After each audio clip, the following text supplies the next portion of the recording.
Good morning and welcome to the Three-Fifths Compromise. This episode is on the exclusive breakdown of the War of 1812. We're your reporters, Kennedy and Nevaeh, walking you through the battles with the people who know it the most. Introducing our special guest, General Andrew Jackson, War Hawks, Tecumseh and more. Now let's cut to our first special guest. James Madison will talk about himself and all the great things he did.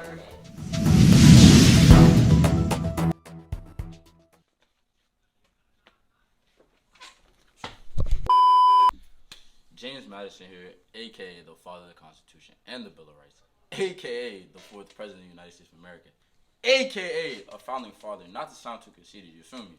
Now I don't have too much to say on whatever this thing here is recording me, except if Burton wants to keep messing with me, I declare war.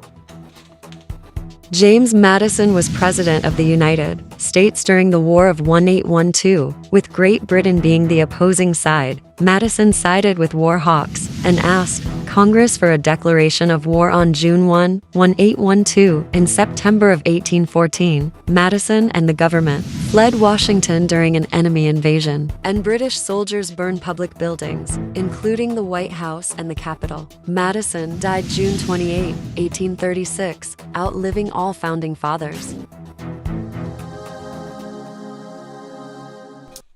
I'm a war hawk. If it's not obvious by my name, we're all about war.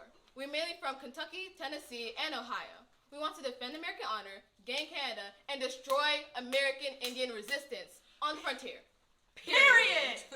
It's on site. I never gave a fuck. Is she allowed to say that? Cause she just dropped a whole F-bomb. Yeah, no, I don't think so.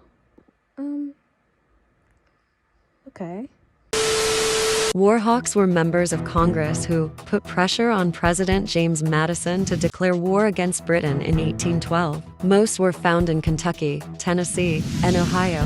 The War Hawks were usually on the younger side and were congressmen from southern and western states. Their desire for war was prompted by expansionist tendencies from the British.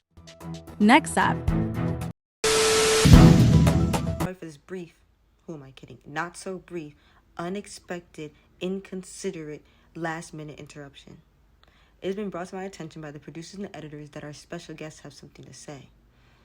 Boy, do I hate it when they do that. I just wish it wasn't on my break. But anyways, we'll be back to our normal news program shortly. Keep watching. I don't get paid enough for this. As a Federalist, I see the plans of war to be a Democratic-Republican scheme to conquer Canada and Florida to increase their voting strength. I'm not with it. And neither should you. Federalists often disagreed with Madison's wartime strategy. Many a part of the Federalist Party felt that the war should be restricted to clashes on the high seas, rather than the campaigns on land. People in this party generally opposed the Republic strategy of invading Canada and Florida, believing it would result in disaster for America. There were many battles that were fought throughout this war. Some of these battles consisted of the Battle of New Orleans,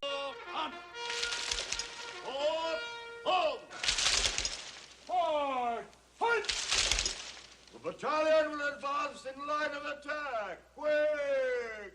March!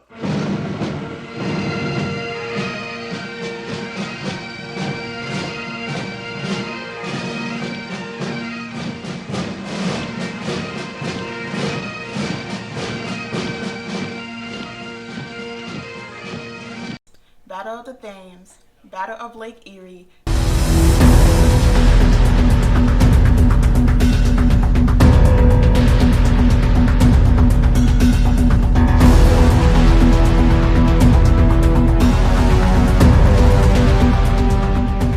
well as the bombardment of Fort McHenry.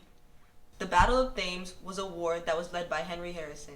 His victory was significant because this was where Tecumseh was killed. Hello, I'm Tecumseh, and I need all the native tribes to unite with me so we can fight against the ops, the white settlers coming. Tecumseh journeyed to Canada in July of 1812 and forged an alliance with the British. General Isaac Brock placed Tecumseh in command of all native troops, with the understanding that should the British and natives be victorious, the Old Northwest would comprise an independent Indian national under British protection. Tecumseh, however, was killed on October 5, 1813. Hi, I'm General Andrew Jackson. I ended the power of an important British ally, which is the Creek Nation. I also eliminated the Indians and opened new lands to white settlers. I led my troops through enemy territory to victory in several excruciating tide-turning battles. The Battle of New Orleans raised my national fame with the victory as if everything else I did wasn't enough. I don't got time for this.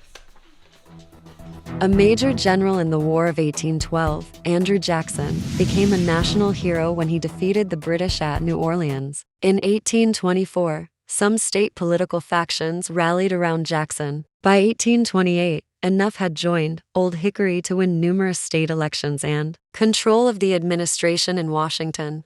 The bombardment of Fort McHenry was the British attempt to take Baltimore, but Fort McHenry held out after a night's bombardment that led to Francis Scott Key making the Star-Spangled Banner.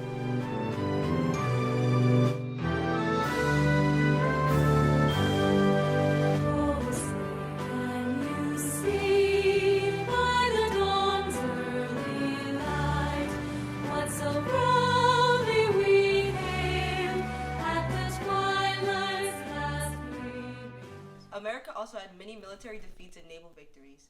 These consisted of the Constitution, which was Old Ironside, actions of American privateer, British blockade, Oliver Hazard Perry, Battle of the Thames, and Lake Champlain.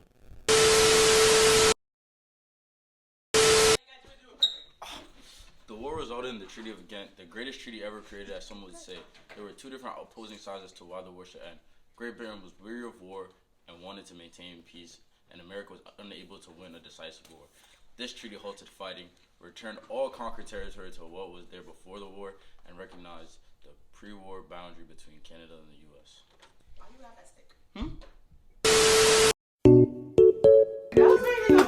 Excruciating tide-turning battle.